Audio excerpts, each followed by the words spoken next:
You come home after a regular day, reach for your door handle, and discover your own wife has locked you out of your own house.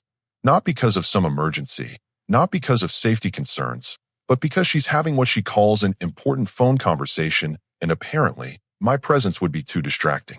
That's exactly what happened to me last Thursday evening, and it was the moment I realized my marriage had crossed a line I never thought possible. I stood there in the hallway of our apartment building, key in hand, completely useless. The door was locked from the inside with that little chain latch, and I could hear her voice through the door, talking in hushed, secretive tones.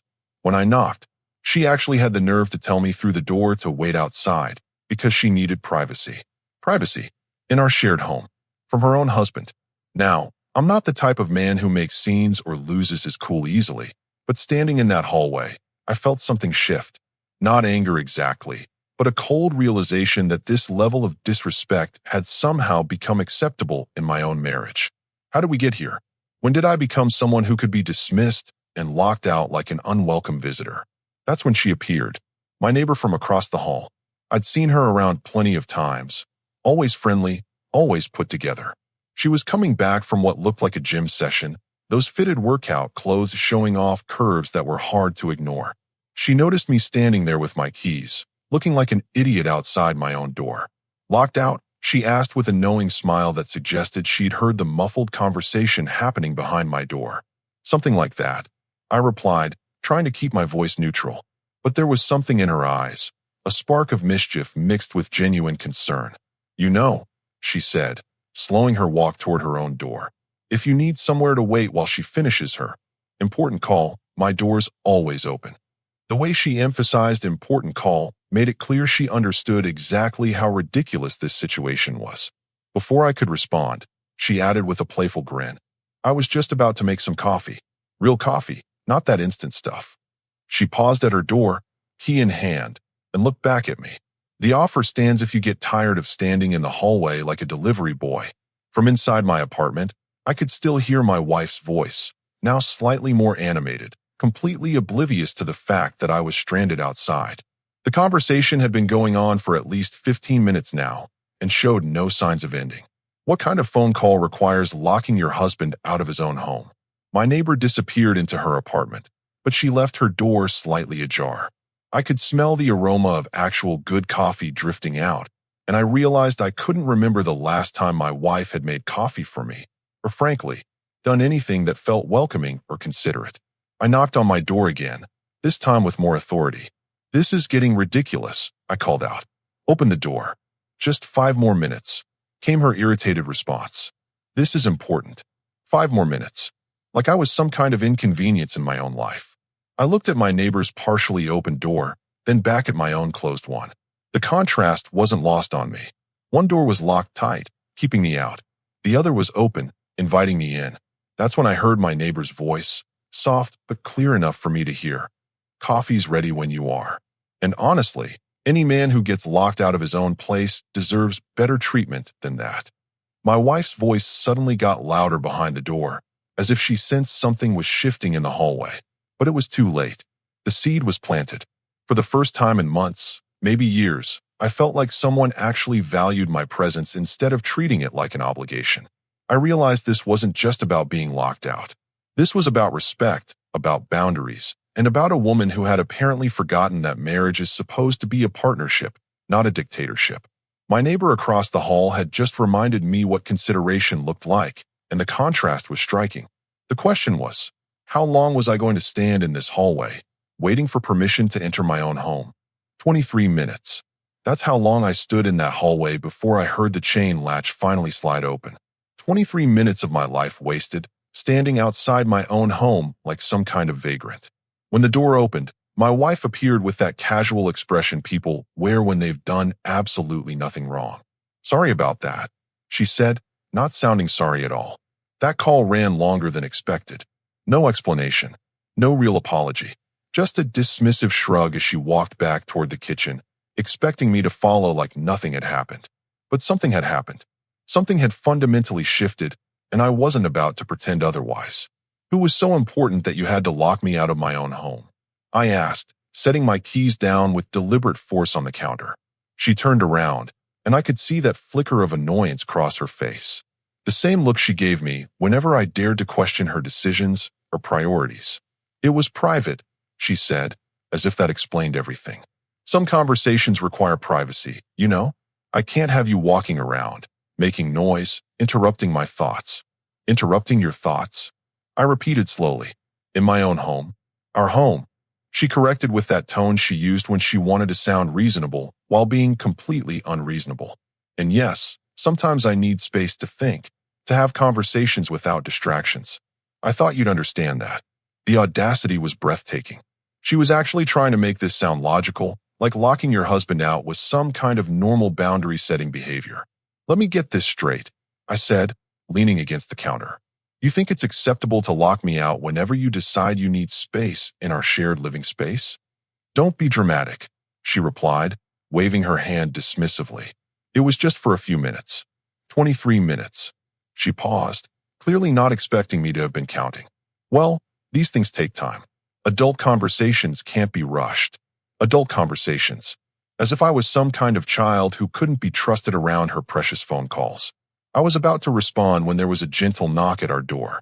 My wife and I both looked toward the sound. Through the peephole, I could see my neighbor from across the hall, holding what looked like a small plate. I'll get it, I said, but my wife was already moving toward the door. No, I will, she said quickly, something sharp in her voice. But I was closer, and I opened the door first. My neighbor stood there with a warm smile, holding a plate of what looked like homemade cookies. Hi there, she said, looking directly at me before glancing at my wife. I made too many chocolate chip cookies and thought I'd share. Seemed like you might need something sweet after your wait outside. The way she said it, with just the right amount of innocent concern mixed with subtle acknowledgement of how ridiculous the situation had been, was perfect. My wife's face immediately tightened. That's very thoughtful, I said, accepting the plate. They smell incredible. I use real butter, my neighbor said with a smile. Makes all the difference. I'm sorry if I'm interrupting anything important. The word important hung in the air with just enough emphasis to make it clear she'd heard everything that had transpired in the hallway earlier. No interruption at all, I replied. We were just discussing household communication protocols. My neighbor's eyes sparkled with amusement at my diplomatic phrasing. Well, if you ever need to discuss anything else, or if you find yourself locked out again, you know where to find me. My wife stepped forward then, clearly not liking the direction this conversation was heading. Thank you for the cookies, she said with forced politeness. That was very neighborly of you. Of course, my neighbor replied smoothly. We should all look out for each other, especially when someone's having a rough day. She looked directly at me when she said this. After she left, my wife closed the door with more force than necessary. What was that about? She demanded. What was what about? A neighbor being kind. The way she was looking at you. The way you were looking at her. I almost laughed. Here she was, worried about looks and glances, when she'd just spent the better part of an hour treating me like an unwelcome intruder in my own home. Maybe you should be more concerned about how you treat your husband than how the neighbors treat him, I said calmly. Don't turn this around on me, she snapped. I needed privacy for an important call, and instead of being understanding, you're out there chatting up the neighbor like some kind of victim. Privacy that required locking me out? Yes, if that's what it takes. There it was. The truth, finally. She genuinely believed she had the right to exclude me from my own home whenever she deemed it necessary. No discussion, no compromise, just her unilateral decision that I could wait outside like a dog. I took a bite of the cookie. It was excellent, warm, and perfectly sweetened. Real butter, like she'd said. These are really good, I said. My wife stared at me like I'd lost my mind. That's what you're focusing on right now. I'm focusing on the difference between someone who shows consideration and someone who doesn't. The silence that followed was heavy with implications neither of us was quite ready to voice yet. The next few days were tense, with my wife acting like nothing had happened while simultaneously watching my every move. She'd gotten it into her head that my neighbor was somehow a threat, which was rich considering she was the one who'd created this entire situation by locking me out. Friday evening, she decided to test her boundaries again. I came home to find the chain latch secured once more. This time, I didn't even bother knocking gently. I pounded on the door with enough force to make it rattle in its frame. Open this door right now, I called out, my voice carrying down the hallway. I'm on another important call. came her muffled response. Give me 10 minutes. 10 minutes. Like she was doing me some kind of favor by reducing the waiting time. I looked at that locked door and felt something crystallize inside me. This wasn't about phone calls anymore. This was about control, about her testing how much disrespect I'd tolerate. I turned around and walked straight to my neighbor's door. She opened it before I could even knock, like she'd been expecting this. Locked out again? She asked, though her tone suggested she already knew the answer. Apparently, I need to make an appointment to enter my own home now, I said. She stepped aside, gesturing for me to come in. Well, my home doesn't require appointments. Come on in. Her apartment was the mirror image of mine, but it felt completely different. Where my place always seemed cluttered and tense, hers was clean, welcoming, with soft lighting and the lingering scent of something that smelled like vanilla and sandalwood. Coffee, or something stronger? She asked, closing the door behind me. Something stronger sounds perfect right about now. She poured 2 glasses of what looked like good whiskey, not the cheap stuff my wife bought when she bothered to buy alcohol at all. So, she said, settling onto the couch beside me, close enough that I caught her perfume. How long has she been playing these little power games? The directness of the question caught me off guard. Most people dance around marital issues, but she just cut straight to the heart of it. Honestly, I'm not sure when it started. It's been gradual, like boiling a frog. Except frogs are smart enough to jump out when the water gets too hot, she said with a smile that was both sympathetic and knowing. From across the hall, I could hear my wife's voice getting louder. Apparently, her important call had taken on a more animated tone. Sounds like she's really getting into it over there, my neighbor observed. Yeah, these calls are always mysteriously crucial whenever I come home. Funny how she never seems to have them when I'm already inside. My neighbor leaned back, studying me with those intelligent eyes. You know what I think? I think she's testing you, seeing how much she can get away with before you finally say enough. And what makes you such an expert on marital dynamics? I asked, though not unkindly, because I was married to someone who did the exact same thing. Different tactics, same goal. Control through manufactured crisis. There was something in her voice that told me she understood this game from personal experience. What did you do about it? I stopped playing, she said simply. Turns out, when you refuse to participate in someone's power games, they either change the rules or find someone else to play with. We sat in comfortable silence for a moment, sipping our drinks. Through the wall, I could hear my wife's voice rising and falling, still deep in her mysterious conversation. Can I ask you something? My neighbor said. Shoot, when's the last time she made you feel welcome in your own home? The question hit harder than I expected. I tried to think of a recent example, something that would prove my marriage wasn't as broken as it was starting to seem. I started, then stopped. That's a harder question to answer than it should be. That's not a good sign. No, it's not. She moved slightly closer on the couch, her knee almost touching mine. You know, when my ex used to pull his control stunts, I used to think it was my fault somehow. Like I wasn't being understanding enough or supportive enough. How long did that last? Too long. Until I realized that the problem wasn't my reaction to his behavior. The problem was his behavior, period. From across the hall came the sound of a door slamming. My wife had apparently finished her call and discovered I wasn't sitting outside like an obedient pet. Sounds like she's noticed you're not where she left you, my neighbor said with amusement. Almost immediately, there was aggressive knocking on the neighbor's door. She's got some nerve, my neighbor muttered, but she was smiling as she said it. The knocking continued, more insistent now. You know, she said, making no move to get up. We could just ignore it. See how long she's willing to make a fool of herself in the hallway. I had to admit, there was something appealing about that idea. Let her stand out there knocking, getting increasingly frustrated, while I sat here in a warm, welcoming space with an attractive woman who actually seemed to enjoy my company. What do you think? She asked, ready to see what happens when you stop playing her game.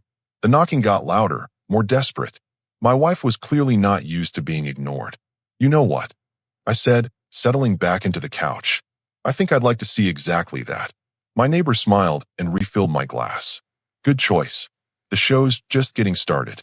The knocking eventually stopped, but I could hear my wife pacing in the hallway, her footsteps sharp and agitated against the floor. Every few minutes, she'd try again, alternating between aggressive pounding and what sounded like her ear pressed against the door, trying to hear what was happening inside. She's really committed to this performance, my neighbor observed, glancing toward the door with amusement. She's not used to not getting her way immediately, I replied. Well, she's about to get a crash course in patience. We talked for another hour, and I realized something that should have been obvious, but somehow wasn't. I was enjoying myself.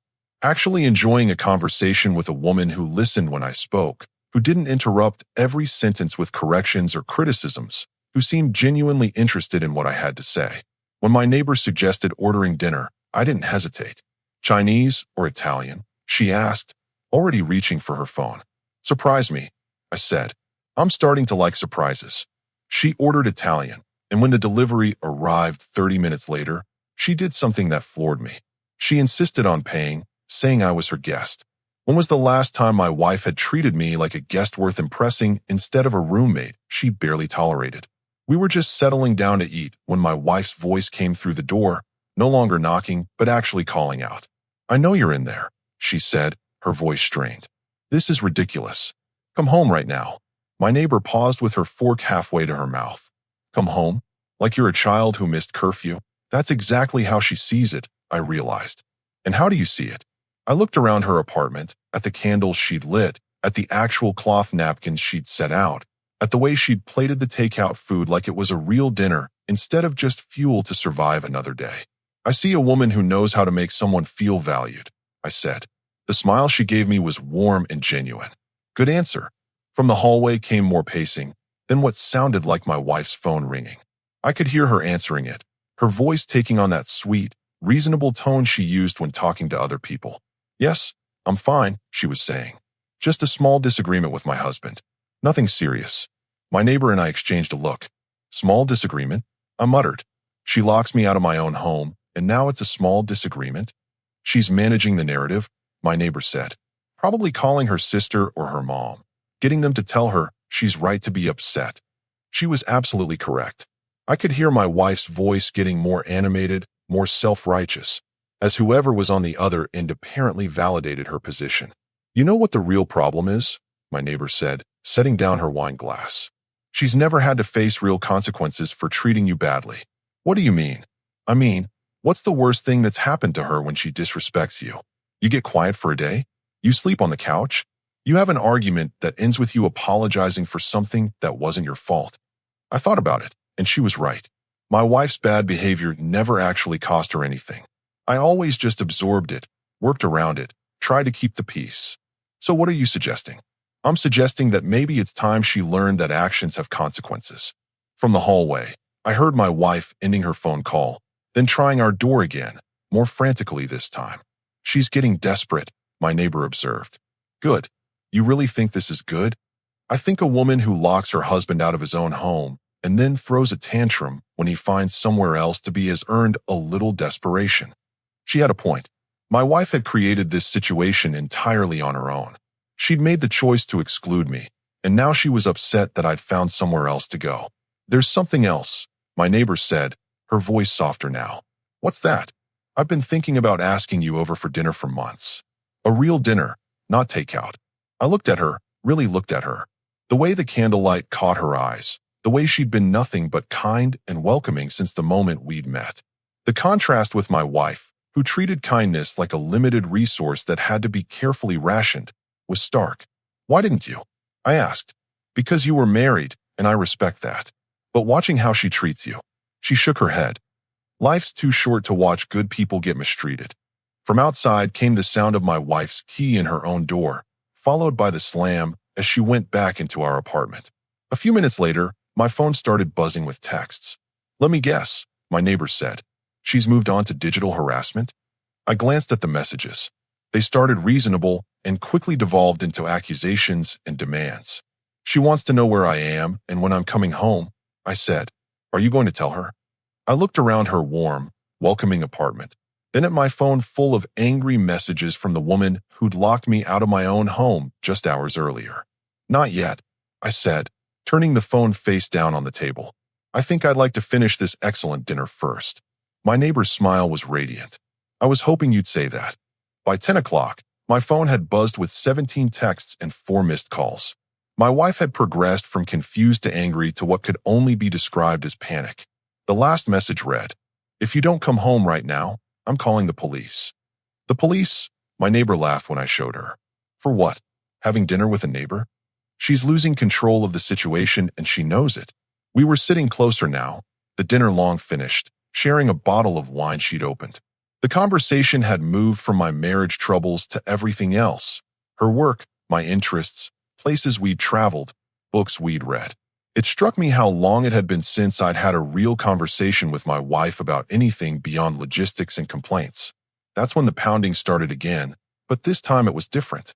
Louder, more frantic, accompanied by my wife's voice calling my name through the door. "Open this door right now," she was shouting. "I know you're in there with her." My neighbor sighed. Well, subtle was never going to last forever. The pounding continued, and now I could hear other doors in the hallway opening. Our neighbors were coming out to see what the commotion was about. "Should we?" I asked, gesturing toward the door. "Oh, absolutely. This is about to get interesting." When we opened the door, my wife was standing there in her pajamas and a robe, her hair disheveled, facing a small audience of curious neighbors. Her face was flushed with anger and embarrassment. "There you are," she said, pointing at me like I was a criminal. "What do you think you're doing?" "Having dinner," I replied calmly. "Something you made impossible in our own home." "That's not the point. You can't just disappear and ignore my calls." "Actually," said Mrs. Chun from down the hall, "he can do whatever he wants."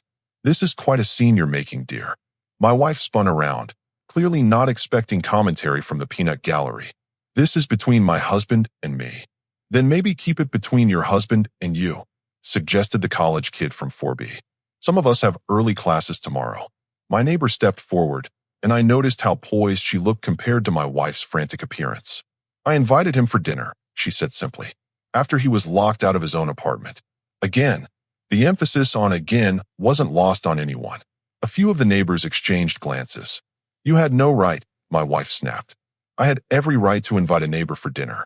Just like you apparently have the right to lock him out whenever you feel like it. That's different. That's private." "Honey," said Mr. Rodriguez from 4A, "nothing's private when you're screaming in the hallway at 10 p.m. My wife looked around at the faces surrounding her, and I could see the moment she realized how this looked.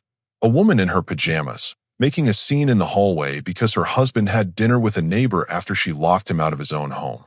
"This is insane," she said, but her voice had lost some of its edge.